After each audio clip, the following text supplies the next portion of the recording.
What is the deadliest animal on Earth? Could it be something that gives lethal injections?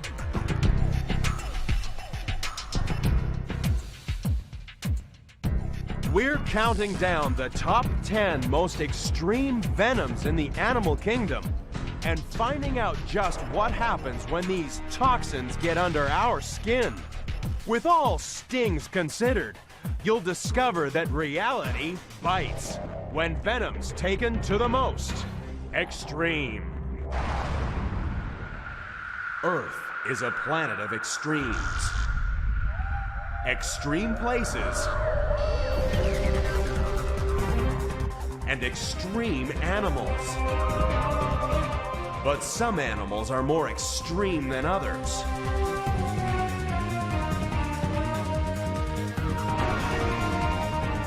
Join us as we count down to find the most unusual, the most extraordinary, the most extreme.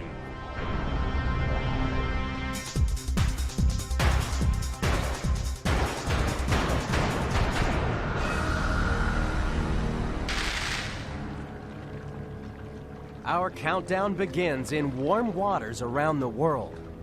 For hiding in the shallows is the animal that's number 10 in our countdown of extreme venom. It's the stingray. Each year in America alone, 50 times more people are injured by encounters with stingrays than with sharks. That's because we don't see them buried in the sand. And if you stand on one, that whip-like tail lashes out and buries a venomous spine into your leg. It's a nasty surprise for even the biggest hunters in the sea. For hungry orca, a stingray is a mouth-watering morsel. But the stingray's sting contains not only enzymes that destroy flesh, but also serotonin, which causes instant, excruciating pain. It's enough to make even these hungry hunters think twice.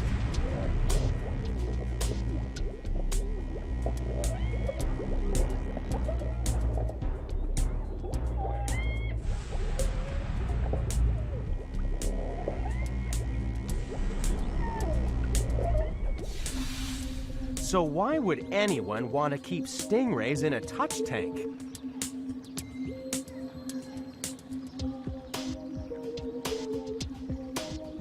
Here at the Aquarium of the Pacific in Long Beach, California, even expert Mark Luce is cautious.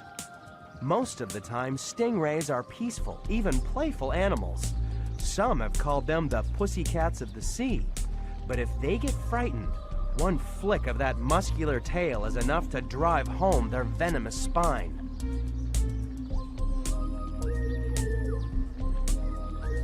And that's the difference between poison and venom. Venom only works if it's injected into the victim. So stingrays are only dangerous if that barbed spine pierces your flesh. That's why Mark has a simple way of making stingrays harmless. What we're doing is we're going to actually clip the stinger from the stingray. This doesn't actually hurt the animal because the stinger is actually, it's made of a keratin, which is kind of like clipping your fingernail, so it doesn't actually hurt the animal. The reason we're doing it is just to make sure that nobody accidentally gets stung.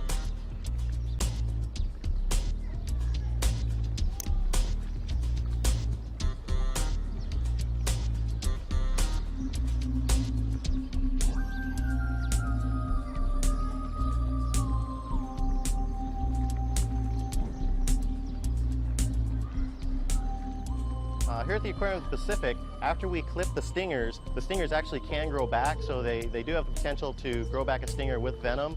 What we do is we'll go through every 3 months and gather up all of the animals to make sure that they don't have their stingers on them. Anything that has grown back, we'll reclip it. This venomous barb can sometimes be driven in so deep that it punctures your heart. But back in 1978, it was a very different poison puncture wound that hit the headlines. The city of London was home to Bulgarian dissident Georgi Markov. As an outspoken protester against the communist regime in his homeland, he probably felt safe in the streets of England.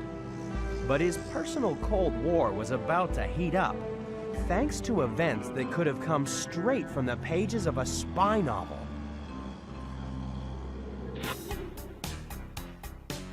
One day, when Markov was waiting at a bus stop, he failed to notice the man carrying an umbrella behind him. Suddenly, he felt a stinging pain on the back of his right thigh. It's thought that an agent of the Bulgarian state security had stabbed Markov with a most unusual umbrella. Markov never knew that his mortal illness was actually caused by the puncture wound. It was only after the autopsy that doctors discovered that the umbrella had inserted a tiny poison pellet into Markov's leg. The pellet contained ricin, a poison 100 times as deadly as cobra venom, derived from the beans of the castor oil plant.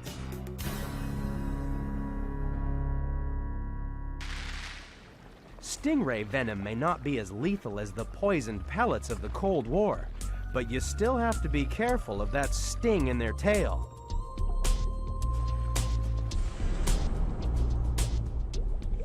Treat the animal with respect, and this is one venomous creature that won't bite the hand that feeds it.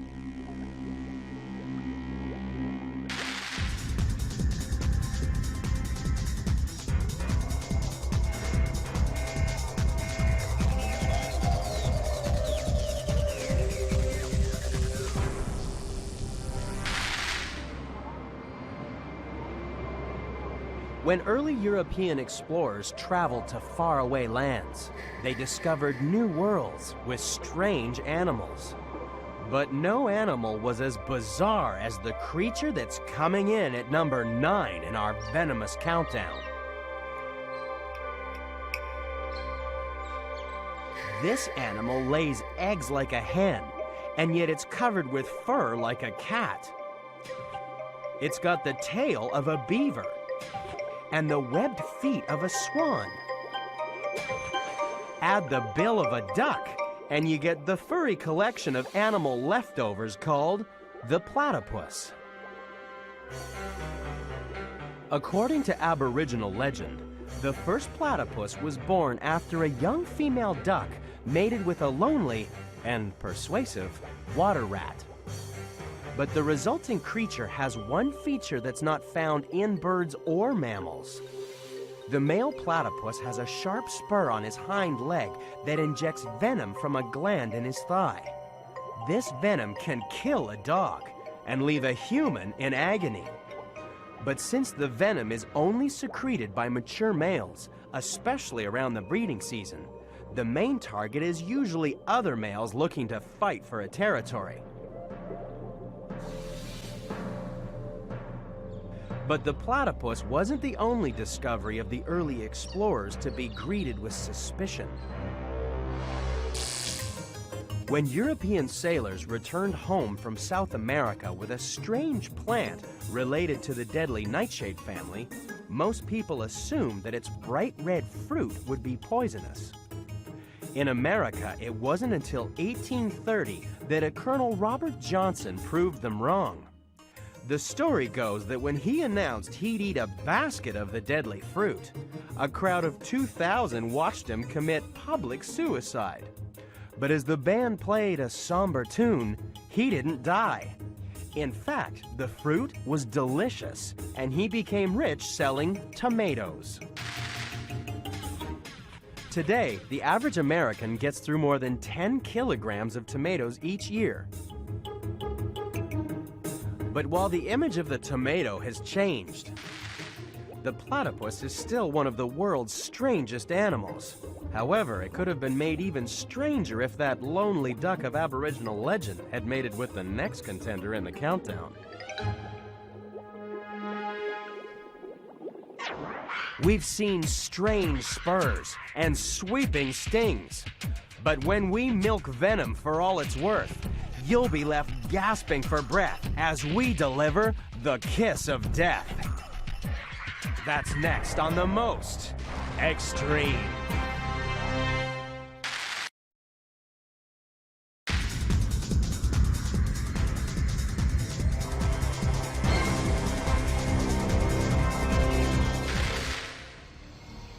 To round up number 8 in our countdown of extreme venom, mosey on down to see Chris Ryman on his ranch in Comfort, Texas.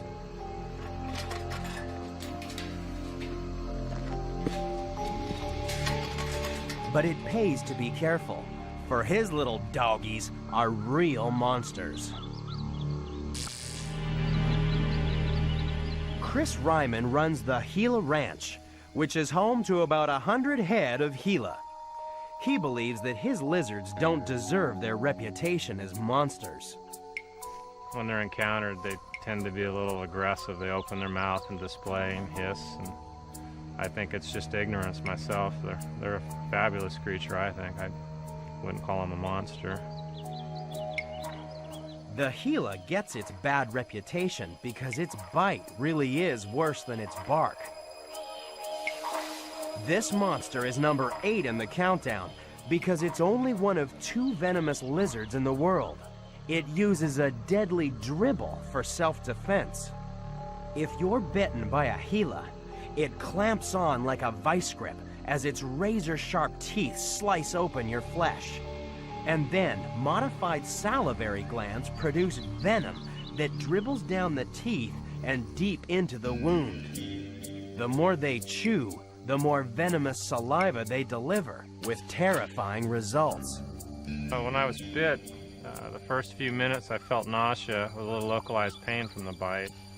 Then slowly I had a lymph node that was throbbing a little bit, my hand was throbbing, then my lower back started to hurt, and then it went to my chest, and that's when I became worried. So I went to the hospital. I was vomiting cold sweats and a real erratic heartbeat. Thanks to quick medical treatment, Chris survived this venomous encounter and has no hard feelings. The Gila's venom was evolved for a defensive mechanism for the lizard to keep it safe from predators and stuff. Once a predator gets bit, they don't want to get bit again, as do I. It's ironic then that the unforgettable bite of a Gila monster may one day actually help people remember. Scientists have analyzed Gila venom and created an experimental drug that works in the human brain. It seems there's a chemical in Gila spit that acts on those receptor pathways in the brain that affect memory.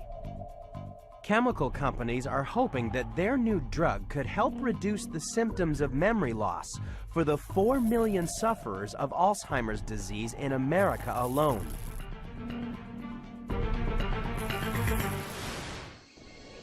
It seems that memories are made up of many things, and one of them could soon be Gila monster spit. We've seen misunderstood monsters and mixed up mammals. But the tale of terror continues, because it's no walk in the park when number 7 could send you straight to heaven. That's next on The Most Extreme.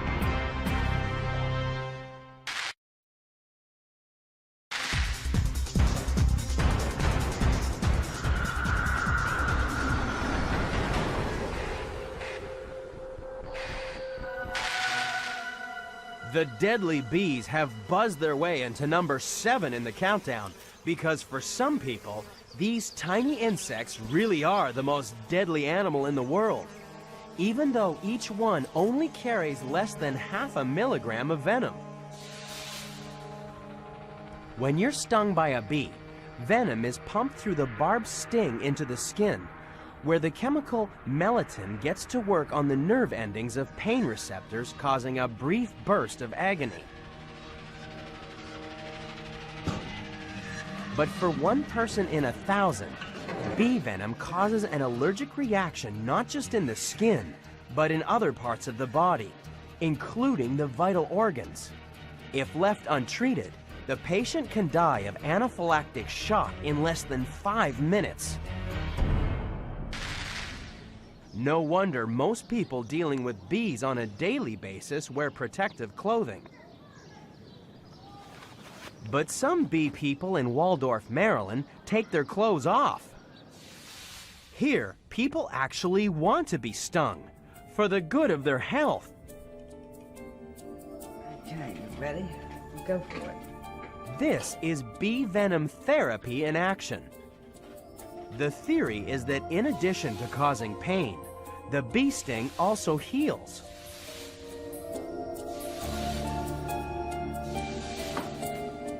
Bee venom therapy has changed the life of Pat Wagner. In 1992, multiple sclerosis had reduced her to what she called a bedridden breathing corpse.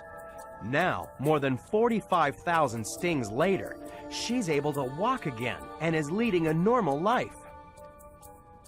Researchers believe that the chemical melatonin is a powerful anti-inflammatory substance, thought to be 100 times more potent than hydrocortisone.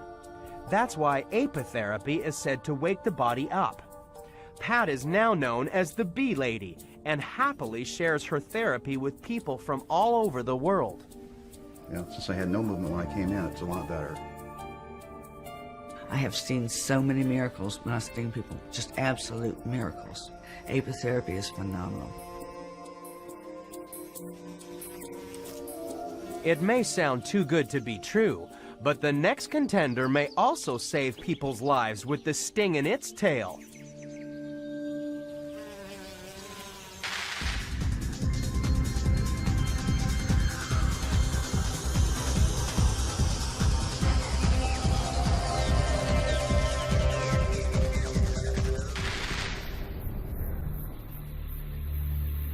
In California's Palm Desert, there are two ways to find the next contender in the countdown. You can poke around under rocks and hope you get lucky.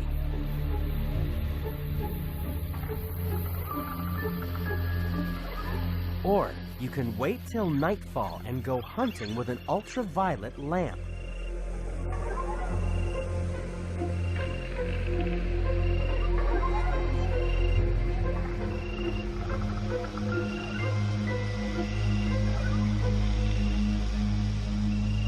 Nobody's sure why the scorpion glows under ultraviolet light, but everybody knows why it's number 6 in the countdown.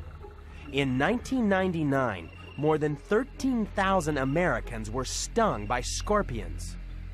Few were fatal thanks to good medical care, but in Mexico, scorpions are estimated to kill 1,000 people a year. So how would you like to be locked in a box with nearly 3,500 scorpions? Meet Kanchana Ketkiao from Thailand. She spent a world record 32 days inside a glass cage with 3,400 venomous scorpions. She was stung 9 times, but said the venom had little effect on her because she developed immunity during 7 years of performing with the lethal creatures.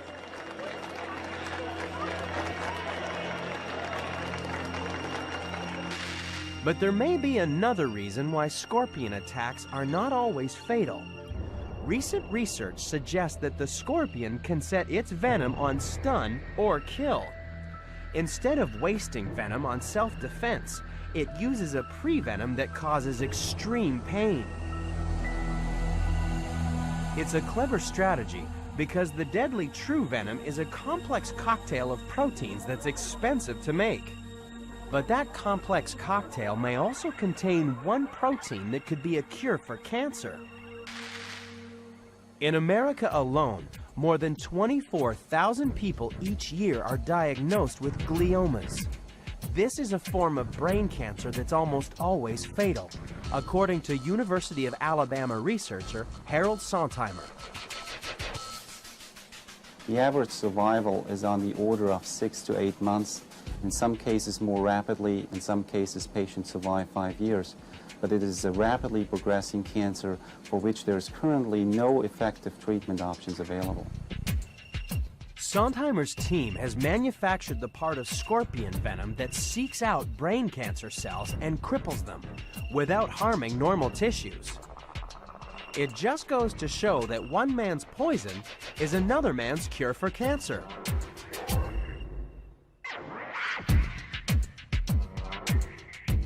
We've seen there's a twist to the scorpion's deadly two-step. But coming up, there's something very fishy about the living dead.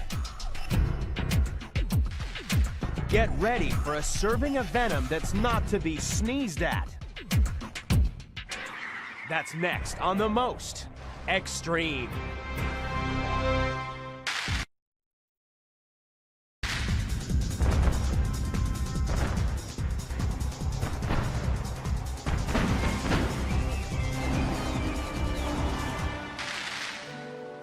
To find the next contender in our venomous countdown, take a trip to an idyllic tropical island in the Pacific. Walk next to a coral reef, and you could think you're in paradise. And then suddenly, your next step could be your last.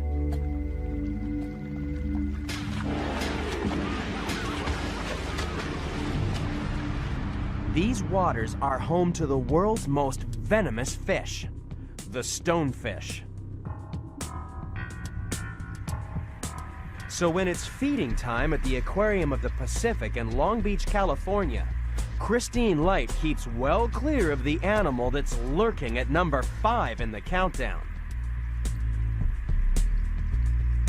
The reason the stonefish is so dangerous is that it looks like a stone.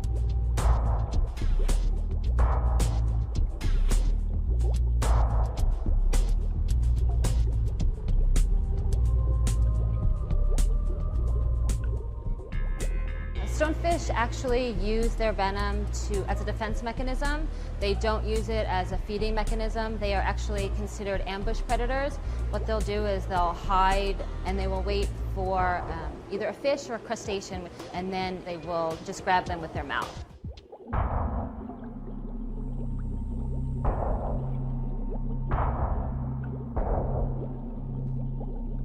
So what makes this poisonous pet rock so dangerous to humans? They have anywhere from 12 to 14 dorsal spines, and the spines are covered in a thick skin layer. And when they're just sitting on the bottom, their dorsal spines will be lying flat against their body.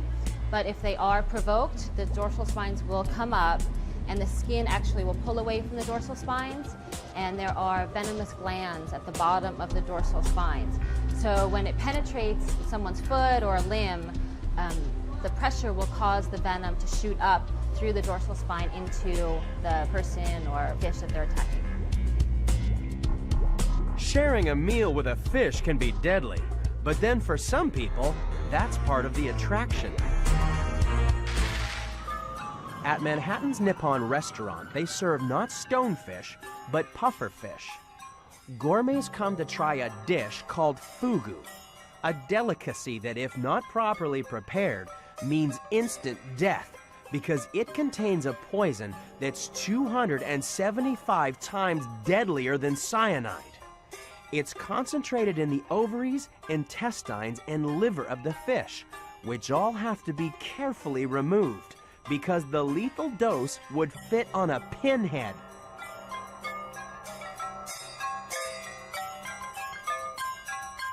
The active ingredient is tetrodotoxin, a chemical that attacks the nervous system, paralyzing the muscles of the body. Sometimes it can cause a coma almost indistinguishable from death. And that's why some researchers believed that tetrodotoxin could also be used to create the living dead.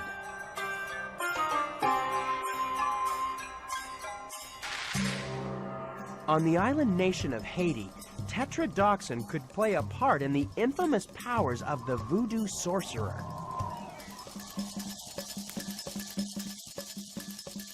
Here, it's believed that people can be brought back from the grave as zombies.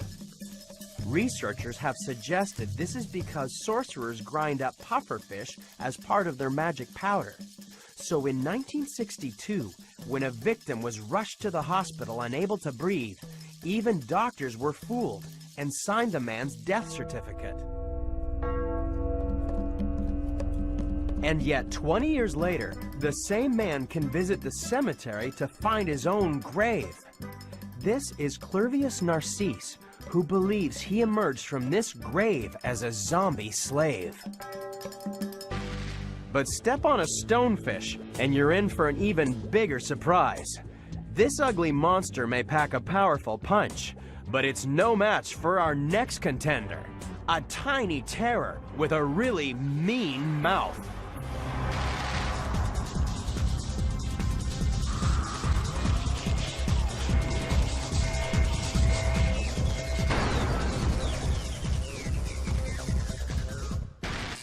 Okay, so our next contender couldn't really sink a ship. But these tranquil waters are home to a killer with a bite that packs enough venom to kill 10 people. It's stealthy, shy, and the size of a golf ball. At number 4 in the countdown of most extreme venom is the blue-ringed octopus. It's not hard to see how it got its name, but those infamous blue rings only really light up as a warning when the animal feels threatened. Unfortunately, some people are attracted to the pretty colors and pick up the cute little octopus. Big mistake. The bite is so small that many victims don't even realize they've been wounded, let alone injected with a neurotoxin 10,000 times more deadly than cyanide. It's a venom that's really good at paralyzing pesky humans and potential prey. The venom is part of the octopus's spit and is produced by 2 glands each as big as its brain. It hunts either by spitting out a cloud of the toxic saliva or by jumping its prey and biting through a chink in the crab's armored shell. But strangely enough, the octopus doesn't make its own venom. Dense colonies of bacteria actually produce the deadly neurotoxins.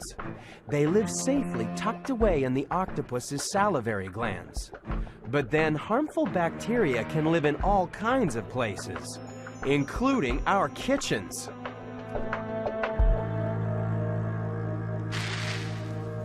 That's because some kitchens can be breeding grounds of the bad bugs that cause food poisoning. This year, there's a 1 in 4 chance that you'll become sick thanks to bacteria like Salmonella or Listeria. And food poisoning is likely to kill 9,000 Americans this year. That's why you don't want to cook with poor personal hygiene or a dirty kitchen. Since food poisoning bacteria are often present on raw foods of all kinds, the last thing you want is to have the bacteria being transferred onto the cooked food on your plate.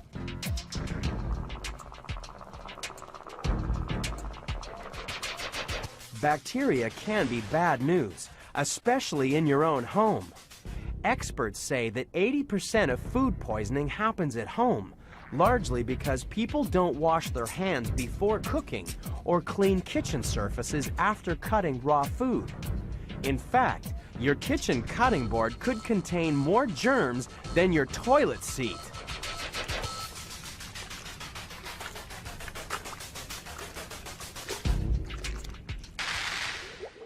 But the blue-ringed octopus has no problem with food poisoning bacteria. After all, it poisons its food deliberately, thanks to the toxic bacteria in its spit.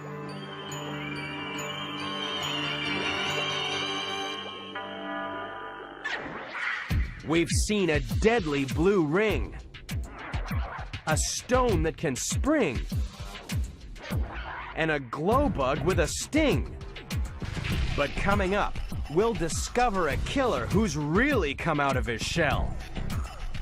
That's next on The Most Extreme.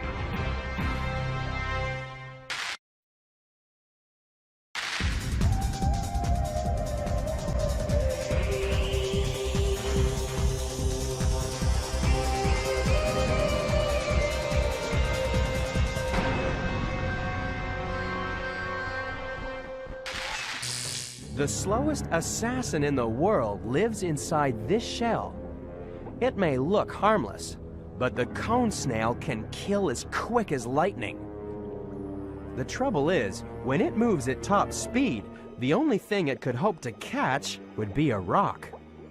That's why it's had to develop a more subtle hunting technique.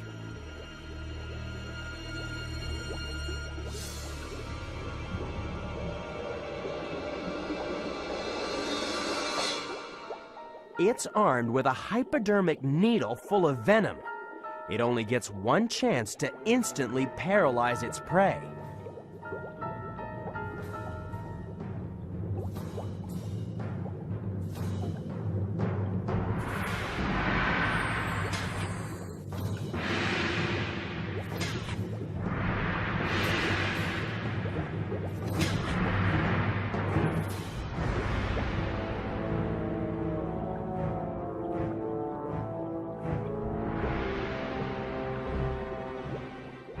The venom has to kill fast. The cone snail just moves too slowly to get another chance to attack and swallow its prey. And the venom works just as well on humans. At least 30 people have been killed by the so-called cigarette snails. That's because when you were stung, you had enough time to smoke a cigarette before you dropped dead.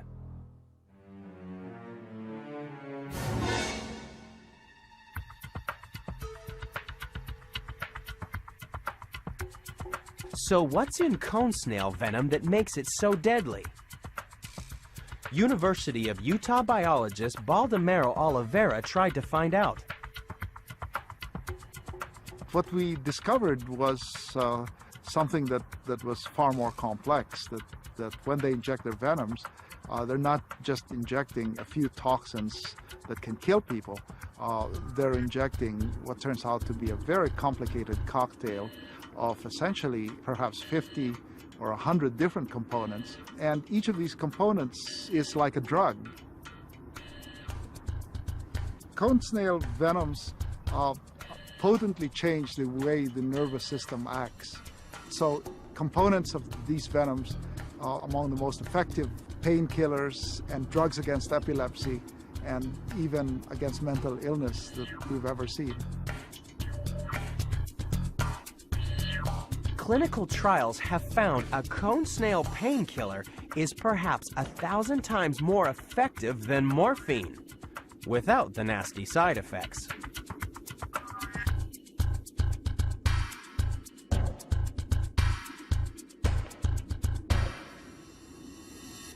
Modern-day drug companies are real excited about combining drugs and specifically targeting drugs, but that's something that the cone snails really evolved millions of years ago.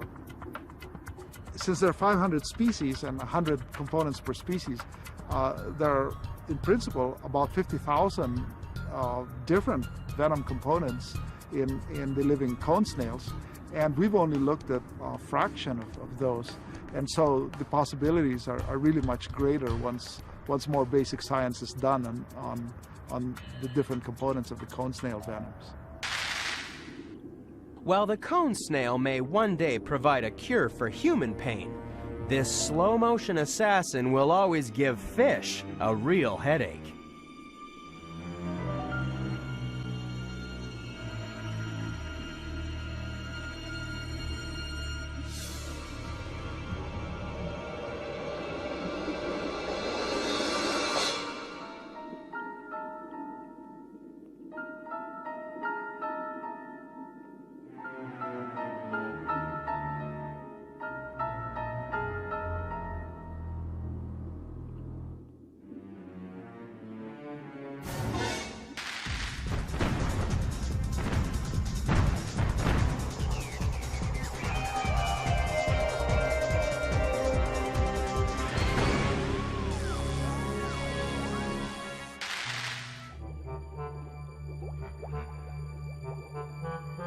Sea snake venom is one of the most potent in the world. A single drop is reputed to be able to kill 3 men.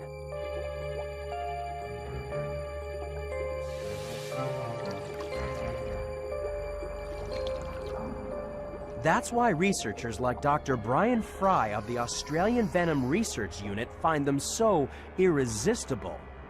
The venom of every snake species has its own chemical formula. The more you know about the formula, the better the antidote you can make. The tricky part is getting the venom out of the snake.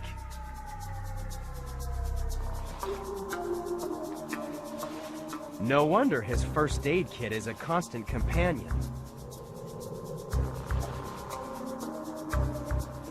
Milking the snake to extract its venom is the first part of the process in creating antivenom. The aim is to use small doses of venom to get the immune system to produce antibodies. These are molecules that can knock the venom off the victim's nerve cells and hopefully save the day.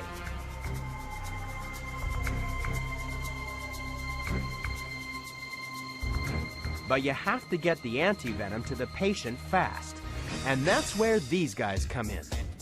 Miami, Florida is home to the world's only emergency anti-venom response unit.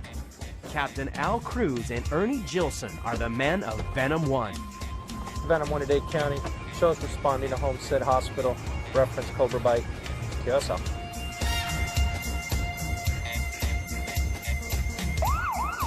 Run by the Miami-Dade Fire Department, Venom 1 provides a lifeline for snakebite victims. Established in 1998, they now have the most extensive anti-venom collection in the U.S., covering 95% of the world's venomous snakes, as Captain Al Cruz explains. People begin or want to own venomous snakes. The key is you need to understand that snake's behavior, because it's not a matter of if you're going to get bit, it's a matter of when.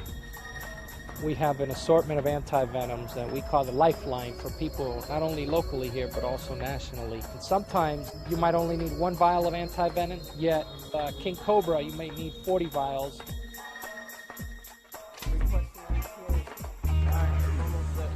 What makes Venom 1 unique, and the reason it works so well, is that you call one number and we respond. Plus, we've handled over 500 bites with not a single fatality in the last 4 years.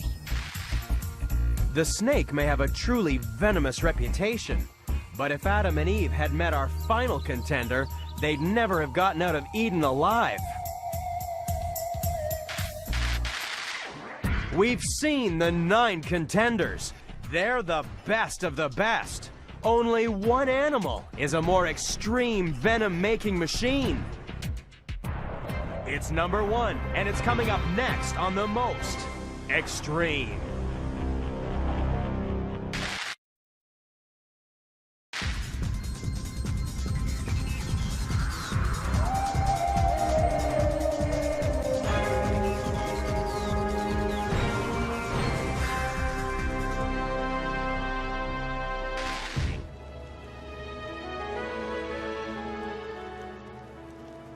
I didn't know then they could put beauty and poison so cleverly together in one package. It's no laughing matter when a venomous animal clears some of the best beaches in Australia. For 7 of the hottest months of every year, an invisible killer makes the sea a deadly playground. The only safe place to swim is within the shelter of a fine mesh net. Venture outside the net, and you're playing Russian roulette with the animal with the most extreme venom in the countdown.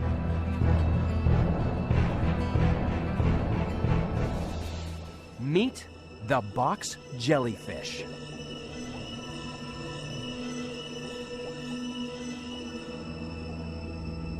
There are good reasons why this deadly jelly is number 1 in the countdown, according to marine ecologist Jamie Seymour. These animals are the most venomous animals in the world. There is absolutely no doubt about that at all. I mean, there have been recorded incidences where people have had 6 or 7 feet worth of tentacle on their body and it's killed them.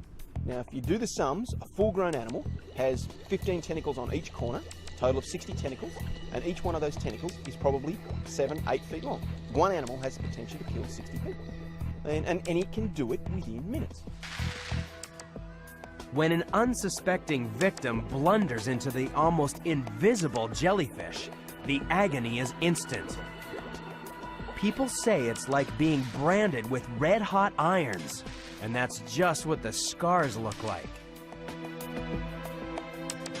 The jellyfish is number 1 in the countdown because those trailing tentacles are covered in 4,000 million stinging cells. At the slightest touch, the cells blast a microscopic harpoon through your skin to inject its incredibly powerful neurotoxin. But the jellyfish doesn't hunt humans. It has smaller fish to fry. Its venom is so extreme because it has to paralyze fish fast before their struggles snap the tentacles. Paralyzing neurotoxins may be bad news for fish, but it's booming business for Dr. David Anron at Spalding Cosmetic Surgery and Dermatology in Beverly Hills. Hi, Lexanne. So, some lines are starting to bother you in your face. Yes, very much. Forehead, frown, and then right on the side of my eyes, I've got a lot of this squinting. Okay, great. So let's take a look. Go ahead and raise your eyebrows. Yeah, and frown, and nice big smile. Yeah, I do agree. I think Botox would be great for you.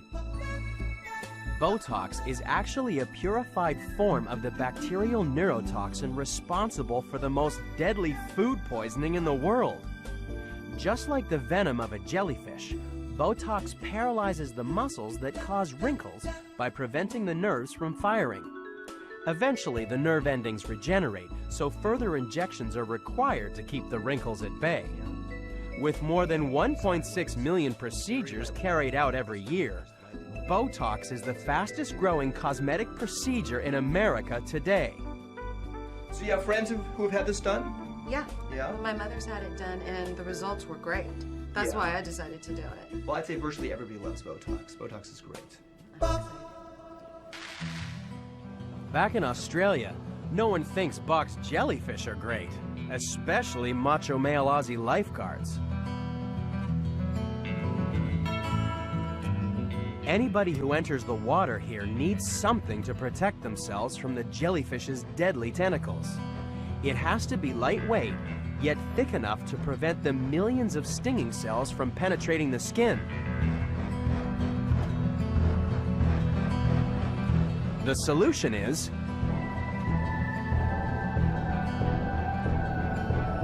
pantyhose.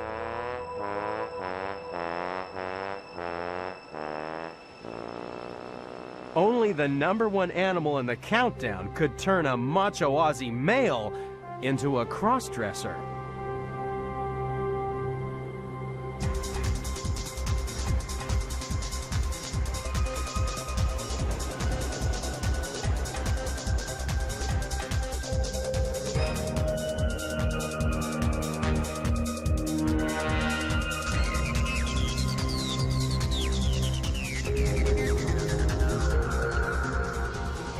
That's why, when it comes to venom, the box jellyfish really is the most extreme.